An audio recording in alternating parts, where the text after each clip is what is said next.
வணக்கம் அவர்கள். நிச்சயமாக கோவை மாவட்டம் ஆலந்துறை பகுதியில் கடந்த ஒரு மாதத்திற்கு மேலாக சமையல் எரிவாயு சிலிண்டர்கள் விநியோகம் செய்யப்படாததால் ஆத்திரமடைந்த பொதுமக்கள் சிலிண்டர்களை ஏற்றி வந்த லாரியை சிறைப்பிடித்து போராட்டத்தில் ஈடுபட்டு சம்பவம் அப்பகுதியில் பெரும் பரபரப்பை ஏற்படுத்தியுள்ளது. நாடு முழுவதும் சமையல் எரிவாயு சிலிண்டர் தட்டுப்பாடுகள் நிலவி வரும் நிலையில் ஆலந்துறை பகுதியில் நிலைமை இன்னும் மோசமாக உள்ளது. கடந்த ஒரு மாதத்திற்கு மேலாக பொதுமக்கள் கேஸ் சிலிண்டராக முன்பதிவு செய்திருந்தும் விநியோகம் செய்யப்படாமல் இருந்துள்ளது. இதனால் குடும்ப தலைவிகள் மற்றும் பொதுமக்கள் மிகுந்த சிரமத்திற்கு ஆளாகினர். அப்பகுதியில் வழியாக வந்த சமையல் எரிவாயு சிலிண்டர்களை ஏற்றி வந்த லாரி ஒன்றை இதை கண்ட அப்பகுதி மக்கள் லாரியை வழிமறித்து சிறைப்பிடித்தனர்.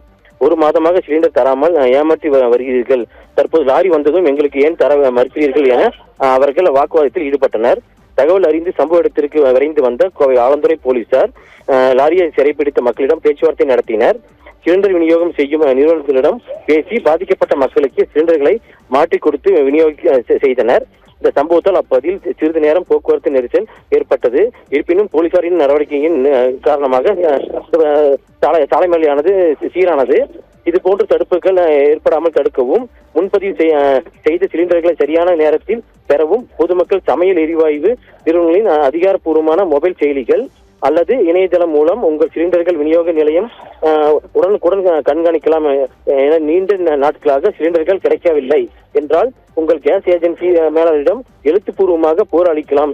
தீர்வு கிடைக்காத பட்சத்தில் எண்ணெய் நிறுவனங்களுக்கு சண்டமில்லாமல் புதிய எண்களை அணுகி தெரிவிக்கலாம் என்றும் கூறியுள்ளனர். அபர்காம்.